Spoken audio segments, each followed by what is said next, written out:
What's up, everyone? Welcome back to Better Biomed. Folks, I am a big fan of using social media to get answers, but every once in a while you do get wrong answers, and everybody's expected to verify information yourselves before you implement it. And one of the things I want to tell you guys about is there's a forum, and I love forums. You get a lot of answers quickly from a wide variety of people, but I think the public consensus at this particular forum is wrong. So this one here was a forum post where they asked about doing electrical safeties on laboratory equipment. And I mean, first off, you guys should know that I'm of the opinion that most people have no idea how to do a correct electrical safety anyway. So there's that.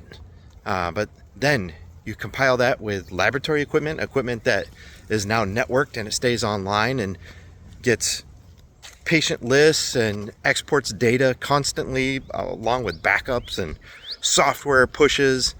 That stuff happens automatically and you don't see it. So when they say like doing electrical safeties on laboratory equipment, I'm like, what? Is that really a thing? It hasn't been required in years. And even then, it's like, who goes back behind laboratories? I mean, there's needles and all sorts of stuff back there that we don't want to deal with, all right? And then there's a lot of power strips and stuff. Trust me, if there's one area that says, if it ain't broke, don't fix it, is laboratory, right? We don't unplug nothing in a laboratory. It's not required. It's not a patient area. And then somebody in the comments down below said that it's possible that the users can get electrical shock, and that's why they do electrical safeties in laboratories. Well, here's the thing. Electrical safeties were never meant to prevent electrical shock from the user. All right? It's a misnomer, guys. Electrical safeties were always for protection of the patient. And if you've got equipment that's in a non-patient area, I don't know, like a laboratory where a patient will never go, you've got equipment that is not really to a medical standard. Like, there's just certain things in laboratories, that equipment was never meant to be around patients. So it's going to be a little bit different than what you'd see around patients. And think about it, guys. Electrical safeties are not about users and keeping them safe. Never was, never will be. And if you're unplugging stuff in laboratory environments, you're going to create other problems. It's just the way it is. So we refrain from unplugging stuff in those areas. So you guys have a voice. If your hospital has been doing things according to the 1980s, guys, I've got a video coming up about generations of medical equipment and how electrically they have changed over the years.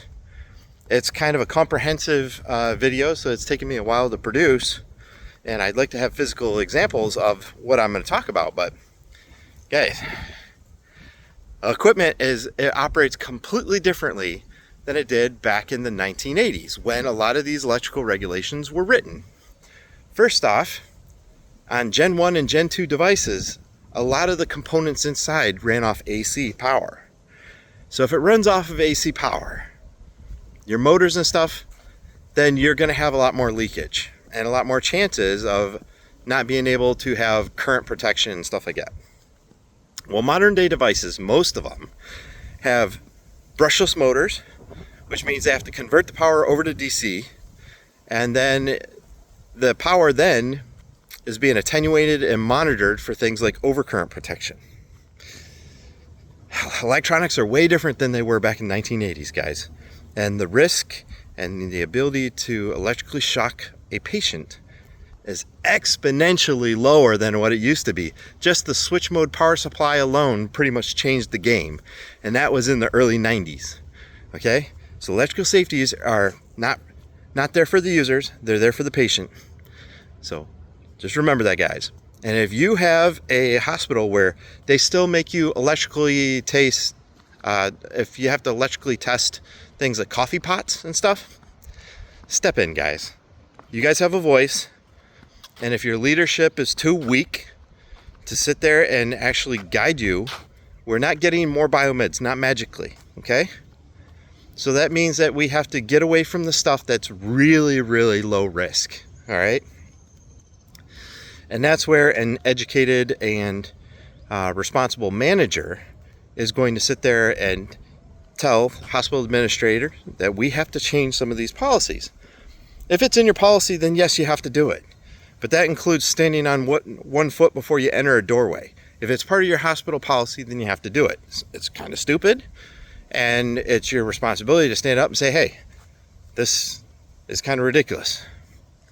But that includes like stickers, like those jumbo stickers with all your outputs or your RPMs that are written on the outside of centrifuges, and ESUs, the output sticker of all your different outputs. Guess what? Next time you go to that device, next time you shut it down, next time you move it just a couple inches, all those values are different anyway. Those stickers are ridiculous. Some of your hospitals, you put those jumbo stickers that have like 100 different readings on there. Record those readings and put them in your work order. God, some of you guys still operate like you're in the 1980s. Not necessary, guys. Okay? So, let's do better. Let's do better as a career field. And if you're a senior member of a hospital, let's kind of step it up and have a voice.